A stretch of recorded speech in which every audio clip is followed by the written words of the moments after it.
S'excuser. 6 clés pour bien le faire. Il ne suffit pas de s'excuser. Encore faut-il bien le faire. Car bien souvent, on se contente de donner des explications.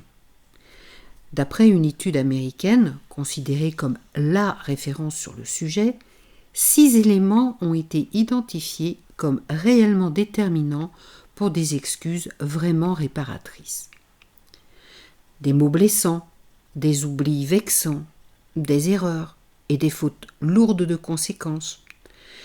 La vie quotidienne offre 1001 occasions de fauter, par action ou par omission. Mais si s'excuser est le minimum requis à la portée de tous, bien s'excuser exige en revanche un certain savoir-faire. Il ne suffit pas de prononcer quelques mots.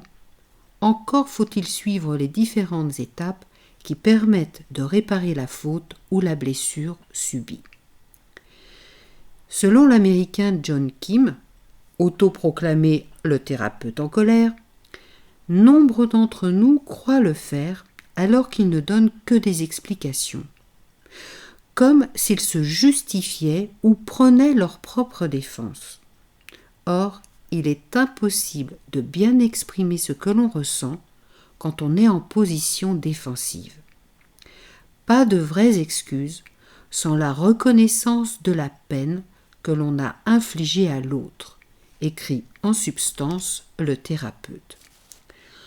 En 2016, Roy Levicki, professeur émérite du département du management et des ressources humaines de l'université Columbus, en Ohio, a mené une expérimentation sur 755 personnes.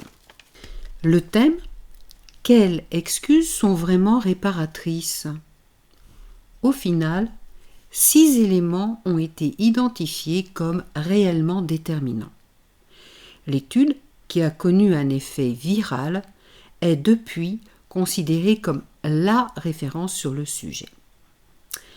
Alors, première clé, exprimer ses regrets.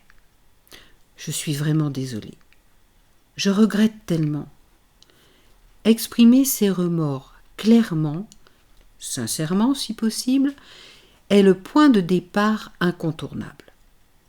Dans l'ensemble, nous avons plutôt tendance à nous lancer d'entrée dans des explications qui résonnent désagréablement comme une auto-absolution. Il va sans dire qu'une telle posture ne dispose pas l'autre favorablement à notre égard, et surtout ne répare rien de la relation. Présenter ses excuses requiert une petite dose d'humilité, car il s'agit de dire, et de penser, c'est toujours mieux, à notre interlocuteur que nous avons conscience de l'avoir blessé ou d'avoir abîmé quelque chose de la relation. Seule l'expression de cette conscience est susceptible d'installer un climat d'écoute et d'accueil. Deuxième clé, expliquer ce qui s'est passé. Il ne suffit pas de se dire désolé pour réparer.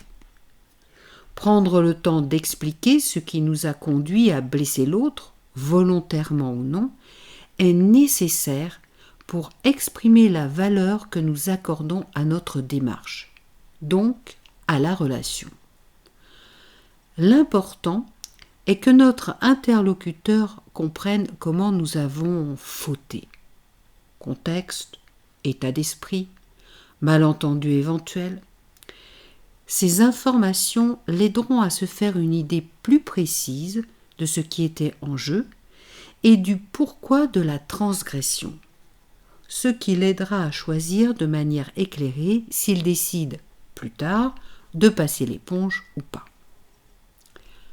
Troisième clé, reconnaître sa responsabilité. Il faut bien l'avouer, nous avons tendance à nous trouver des excuses en même temps que nous tentons d'en présenter. Ce n'est ni très honnête, ni très productif. Reconnaître notre responsabilité sans chercher à s'exonérer est le minimum que nous puissions faire lorsque nous avons franchi la ligne jaune. On peut blesser sans en avoir l'intention, mais la blessure provient toujours d'une cause réelle. Oublier un événement n'est évidemment pas intentionnel. Mieux vaut reconnaître ses torts et exprimer ses remords, plutôt que de rester bloqué à l'étape 2 en expliquant interminablement que l'on a eu à gérer des urgences et que, en plus, on n'était pas en grande forme, etc., etc. Quatrième clé, dire ce que l'on ressent. Une fois les regrets exprimés, les faits rappelés et notre responsabilité admise, place au ressenti. Il est essentiel que nous disions à l'autre ce que nous ressentons. Culpabilité, gêne, regret, honte. Mettre en mots ces émotions, ces sentiments, revient à faire preuve de l'empathie dont nous avons sans doute manqué au moment où nous avons blessé l'autre. L'expression de notre remords permet à notre interlocuteur d'entendre que l'on prend la mesure de sa blessure et que celle-ci nous affecte, ce qui, en soi, peut déjà être réparateur pour l'autre. Cinquième clé, proposer une réparation.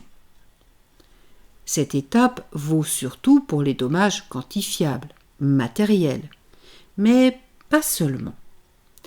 Il est possible de demander à l'autre comment on pourrait se rattraper, se racheter ou adoucir la blessure que l'on a causée.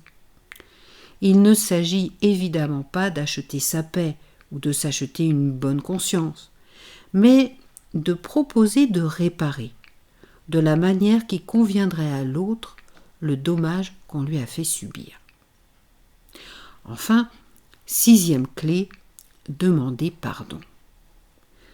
Dernière étape du parcours du bien s'excuser, la demande de pardon qui exige autant d'humilité que de sincérité.